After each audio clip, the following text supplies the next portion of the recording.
எவ்வளோ கேவலமா இருக்கீங்கடா. யாருக்கும் தெரியாத சினிமாவோட கருப்பு பக்கத்தை இப்படி ஓப்பனா காட்டியிருக்க இந்த படம் மலையாளத்தில் ரிலீஸ் ஆகி இப்ப தமிழ் டப்ல அவைலபிளா இருக்கு. அது என்ன படம் என்ன கதை அப்படின்னு பார்க்கறதுக்கு முன்னாடி மறக்காம நம்ம சேனலை சப்ஸ்கிரைப் பண்ணிடுங்க.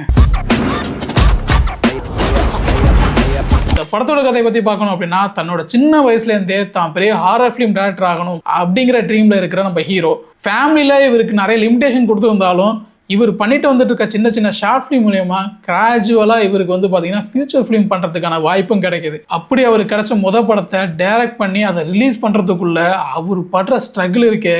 இந்த சினிமா இண்டஸ்ட்ரிக்குள்ள இவ்வளோ பாலிடிக்ஸா? இந்த படத்தை பார்த்தது பிறகு உங்களுக்கு ஒன்று தோணலாம், நம்ம ஒரு சில படம் பார்த்துருப்போம், அது உண்மையாவே கதையாவே ஸ்க்ரீன் பிளேவே ரொம்ப தரமா இருக்கும், ஆனா பாக்ஸ் ஆஃபீஸ் பார்த்தீங்கன்னா பெருசா இருக்காது. இப்படிப்பட்ட நல்ல படங்கள்லாம் பாக்ஸ் ஆஃபீஸ்ல ஹிட் ஆகாம இருக்கிறதுக்கு காரணம் இதுதானா?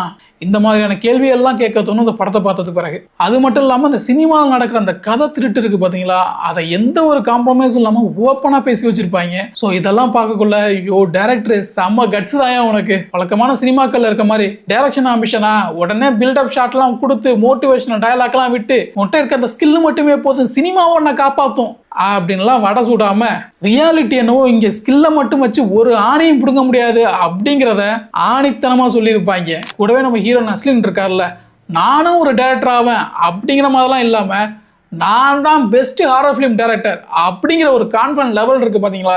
அந்த கேரக்டர் ஸ்கெட்சு பக்காவா இருக்கும். அது மட்டும் இல்லாமல் இந்த கேரக்டர் வந்து பார்த்தீங்கன்னா எந்த ஒரு விதத்துலையும் காம்ப்ரமைஸ் ஆகாம எனக்கு பெஸ்ட் தான் வேணும் அப்படிங்கிறதுல விடாப்பிடியா இருப்பான் மனுஷன். இந்த கேரக்டர்லாம் பார்த்தா ரொம்ப கனெக்ட் ஆகி இந்த படத்தோட ஒன்றி பார்க்க வச்சுச்சு அப்படின்னு சொல்லலாம். ஒரு 2.5 மணி நேரம் படத்தை எந்த ஒரு டிஸ்ட்ராக்ஷனும் இல்லாம பார்க்க வச்ச ஸ்கிரீன் பிளேன்னு சொல்லலாம். சினிமாவில் சாதிக்க போறேன் அப்படின்னு சொல்றவங்களுக்கு மோட்டிவேட் பண்றங்கிற பேர்ல சாம்பிராணி போக போடுற படங்களுக்கு மத்தியில இதாண்டா ரியாலிட்டி அப்படிங்கிறத வெளிப்படையா சொல்லியிருக்கிற விதம் தரமானது. கண்டிப்பா இந்த படம் எல்லாரும் பார்க்கக்கூடிய அளவுக்கு உள்ள தரமான படம். குறிப்பா வருங்கால டைரக்டர்லாம் இந்த படத்தை பார்த்து சில விஷயங்களை கத்துக்கிட்டு பொழைச்சிங்கப்பா.